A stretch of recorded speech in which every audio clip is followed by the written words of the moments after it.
Sa panahon ngayon, marami na ang nagkakasakit, nakakaramdam ng lagnat, inuubo na may kasamang sipon at baradong ilong, masakit at makating lalamunan, giniginaw na may kasamang panginginig, matinding sakit ng ulo at pananakit ng katawan.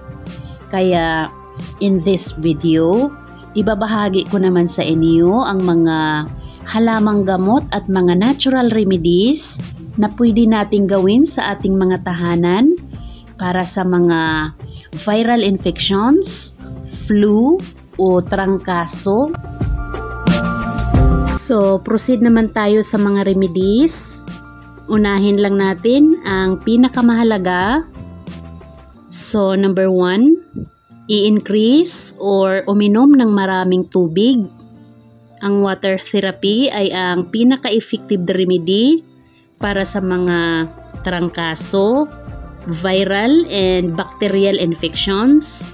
Nakakatulong ang tubig na panatilihing basa ang lalamunan.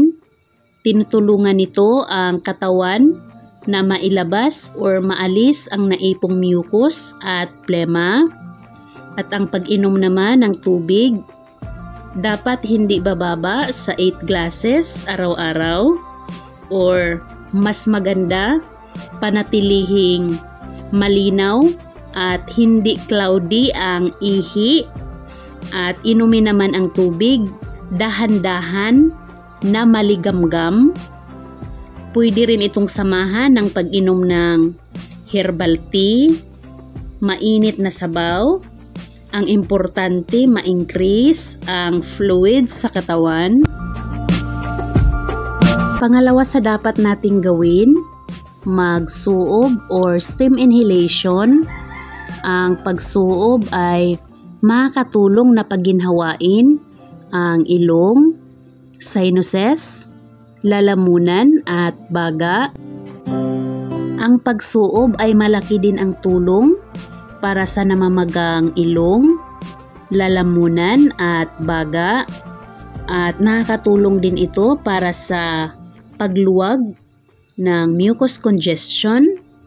Maaaring makatulong ang paglanghap ng singaw upang mapawi ang tuyong ubo, irritated na ilong at paninikip ng dibdib.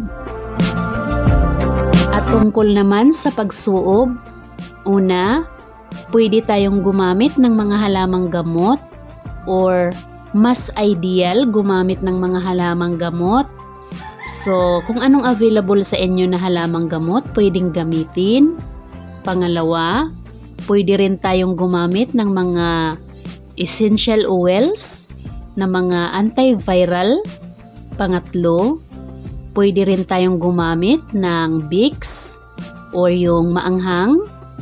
And then, para sa kumpletong guide ng pagsuob or paggawa ng pangsuob, ilalagay ko ang link sa description below. Pangatlo sa dapat gawin, kumain. So, para sa mga walang ganang kumain, pilitin ang sarili na kumain para madaling makarecover at mas ideal na kumain ng pakunti-kunti pero madalas. So, dapat kumain ng mga masabaw, may malunggay, saluyot, kangkong, pichay. At pang-apat sa dapat nating gawin, kailangan ng pahinga at quality na tulog. Kapag may sakit o trangkaso tayo, ang ating katawan ay nasa laban or nakikipaglaban, kaya mahalaga na mabigyan natin ito ng tulong, ipahinga ang katawan para mapabilis ang recovery at mag-heal naturally.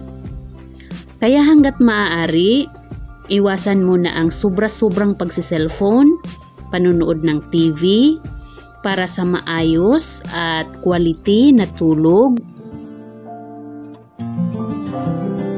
Panglima sa pwedeng gawin, magmumog ng salt water, makakapagpaginhawa ng masakit, makati at namamagang lalamunan.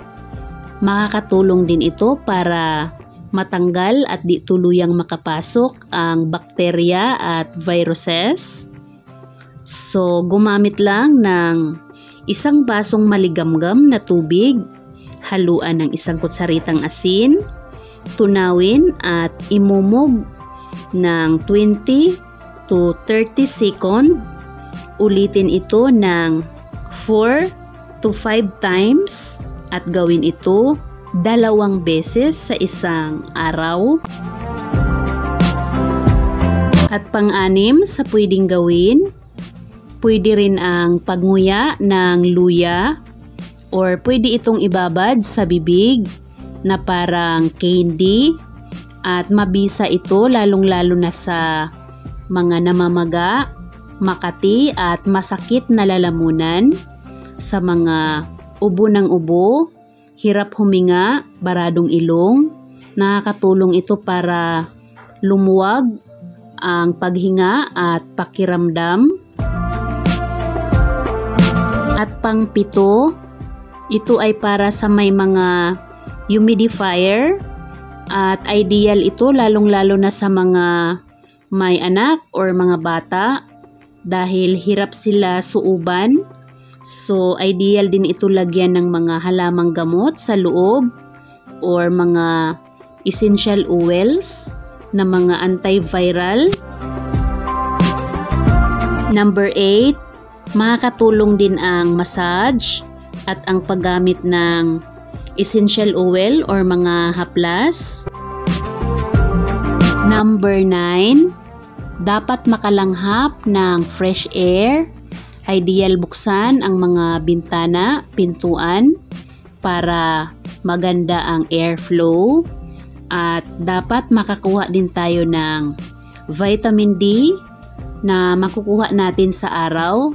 Napakalaki ang tulong nito para mapalakas ang ating immunity. So kahit yung mga makukuha natin sa rooftop, kahit sa terrace. At panghuli, hanggat maaari, mag-warm bath tayo or maligo ng maligamgam. Ngayon, proceed naman tayo sa mga halamang gamot na pwedeng gamitin. So, number 1, oregano. Ang oregano ay maganda gamitin sa ubong maplema, baradong ilong at may lagnat. Plus, safe din itong gamitin sa mga bata. Ang ginagamit sa oregano ay ang katas. Inumin ito at least 3 times a day. Maaari din itong gawing juice, smoothie, at pwede ring haluan ng honey. Number 2, kalamansi. Pwede rin gumamit ng lemon or lemon water. Ang kalamansi ay napaka-beneficial sa katawan. Mayaman ito sa vitamin C at antioxidant at nagtataglay din ito ng mataas na antibacterial at antimicrobial properties na nakakatulong panglaban sa mga impeksyon, ubo, lagnat, at mga viral infections.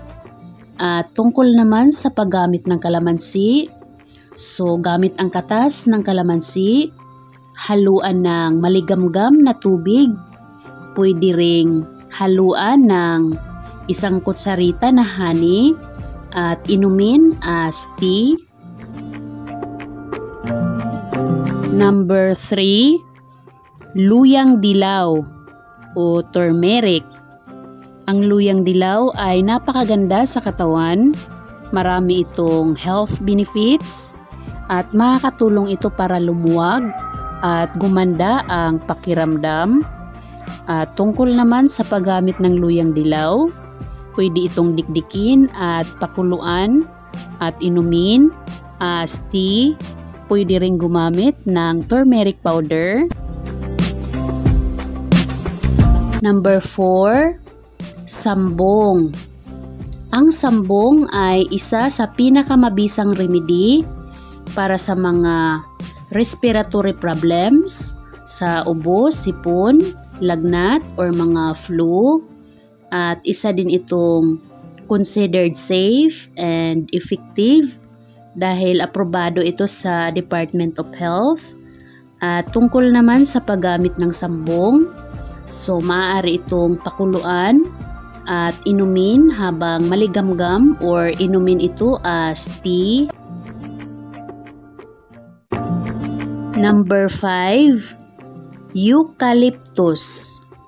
So, ang eucalyptus ay isa rin sa mabisang remedy para sa mga viral infections or mga flu, ubo, sipon, lagnat.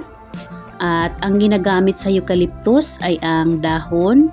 So, pwede itong direktang haluan ng mainit na tubig at inumin as tea.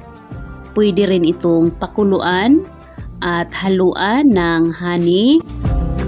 At para sa may mga humidifier, pwede ring ilagay ang eucalyptus sa humidifier. So, pwedeng gumamit ng dahon or ang katas. At pwede ring gumamit ng eucalyptus oil para lumuwag at gumaan ang pakiramdam. Number 6, bawang.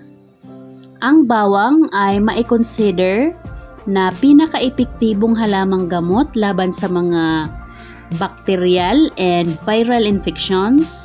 Nakakatulong din ito magpalakas ng immune system at napaka-beneficial nito sa katawan. Tungkol naman sa paggamit ng bawang, so ideal ito gamitin as garlic water. Tungkol naman sa paggawa ng garlic water at iba pang mga health benefits ng bawang, ilalagay ko ang link sa description below. Number 7, mint. Ang menthol sa mint ay mainam din na remedy para sa mga pananakit ng ulo, sipon, ubo, lagnat.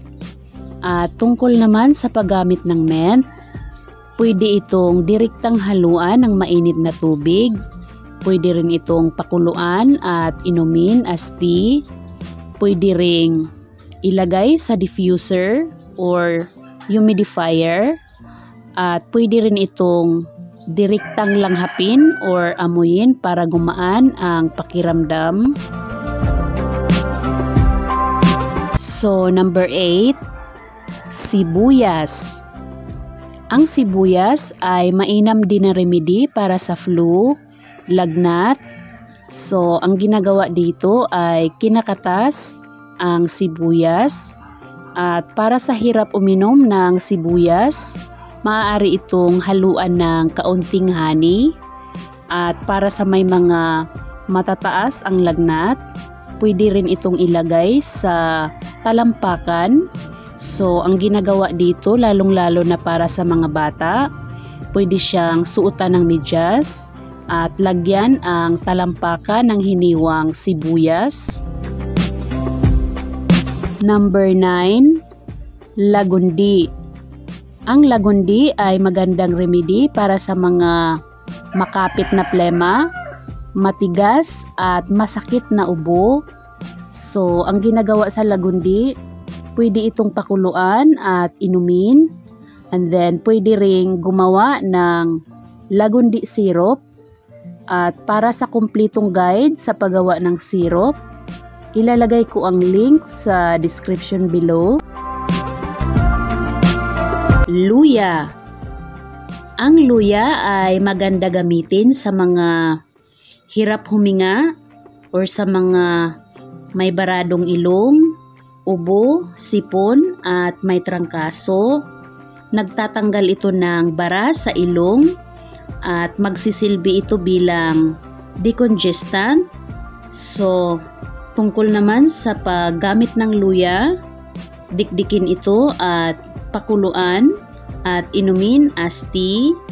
Pwede ring direktang nguyain ang luya at pwede ring gumamit ng ginger powder or salabat.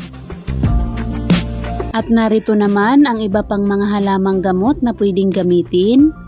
So, pwede tayong gumamit ng serpentina, bay leaf o dahon ng laurel. Pwede rin ang paminta, dahon ng kamyas, dahon ng bayabas, at malunggay. Nasubukan na natin ang umiwas at magtago, pero nagkasakit pa rin. Wala tayong choice, kundi ang to live with it at magpakalakas, lumaban sa hamon ng kalusugan. So, ayan lang for now. Sana kahit papano ang video na ito ay makatulong sa inyo. So, again, ang purpose ng video na ito ay pang-informational, sharing personal experience, research, and opinion, at hindi ito pamalit sa ating mga medical experts advice and treatment. So, maraming salamat sa panonood, at sa nag-request nito, shout out, at sa mga may gustong i-request or i-suggest na mga content about halamang gamot, just comment down below. Maraming salamat sa panonood, and God bless us all.